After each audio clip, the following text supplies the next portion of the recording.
দেখতে দেখতে চোখের সামনে বাচ্চারা কত বড় হয়ে যায়। এই রকমই বলছি একটা গল্প। আমার মেয়ে এই সেদিন হলো এখন স্কুলে স্পোর্টসে পার্টিসিপেট করবে, তো তাদেরই রিহার্সাল চলছে। আমরা মায়েরা যতদূর দেখতে পাই ততটাই ভিডিও তুলে নিই। ম্যামেরা ভালো করে শেখাচ্ছেন, সেটা করবেন। ওদের অ্যানুয়াল স্পোর্টস আছে 2024-এ, তো সেই স্পোর্টসে ওরা পার্টিসিপেট করবে। চোখের সামনে মেয়েটা দেখতে দেখতে 4.5 থেকে 5 বছরে পড়তে চলেছে। 2 বছর স্কুলই হয়ে গেল। তাদের মধ্যেই এই রকম প্র্যাকটিস। এই দেখুন ম্যামেরা করছে, আর সব ছোট ছোট বাচ্চারা কি সুন্দর তাদের তালে তাল মেলাচ্ছে। এই রকমভাবেই ওদের চলছে রিহার্সাল। পড়ার ফাঁকেই শেষেই এরকমভাবে রিহার্সাল হয় ওদের।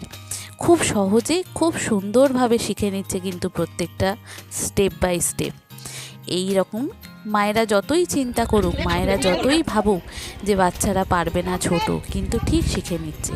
ওদের ফাইনাল রিহার্সালের জন্য পাশেরই একটা মাঠে ওদেরকে নিয়ে যাচ্ছেন ম্যামেরা, ঠিক ধরে ধরে। আমরা যতই মায়েরা চিন্তা করি যে বাচ্চারা এরকম স্কুলে ছেড়ে দেওয়ার পরও সাথে থাকছে না, কি করে ম্যামেদের সঙ্গে যাবে যদি নিয়ে চলে যায় কেউ, কিন্তু না, ম্যামেরা কিন্তু দায়িত্ব সহকারে ওদেরকে এক লাইন বাই লাইন করে ওদের নিয়ে যাচ্ছে।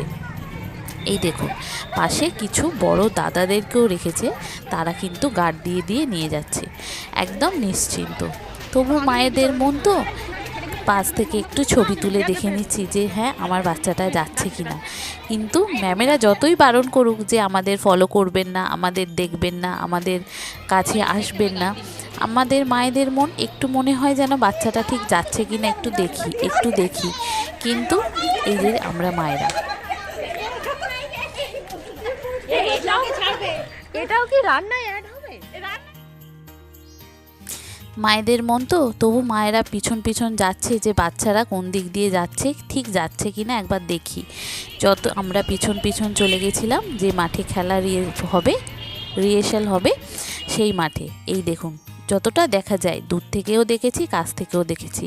যতই ম্যামেরা বলছেন আমাদের ফলো করবেন না, আপনারা চলে যান, যখন স্কুল ছুটি হবে তখন আপনারা কার্ড দেখে নিয়ে নেবেন। পাশেই চলে গেলাম একটা বন্ধুর বাড়ি, সেখানে সকালবেলা চা আর বিস্কিট আর একটু আড্ডা, 2 ঘন্টার টাইম, একটু আড্ডা দিয়েই আমাদের কেটে গেল। এই দেখুন চায়ের সাথে খুব ভালো কাটলো সকালটা। এই বন্ধুর বাড়িতে আমরা সবাই মিলে আড্ডা, গল্প গুজব করে চা খেয়ে দে, তারপরে টাইম হয়ে গেছে বাচ্চাদেরকে স্কুল থেকে নেওয়া। চলে গেলাম স্কুল থেকে নিতে। খুব সুন্দর চাটা বানিয়েছিল, সকালটা চাটা খেয়ে মনটা ভরে গেল। একটু বন্ধুদের সঙ্গে গল্প আড্ডা করলে কিন্তু দিনটা ভালোই যায়। আবার তাও যদি বাচ্চাকে নিশ্চিন্তে স্কুলেতে দিয়ে আসার পর। এই দেখুন টাইম হয়ে গেছে বাচ্চাকে নেওয়ার। ফেরার সময় দেখছি বড়দের প্র্যাকটিস হচ্ছে, ছোটরা স্কুলে ফিরে গেছে। তো এই দেখুন ছোটরা কীরকম লাইন দিয়ে দিয়ে স্কুলের মধ্যে যাচ্ছে। এবার এখান থেকে আমরা বাচ্চাদের স্কট কার্ড দেখে কালেক্ট করে নেব।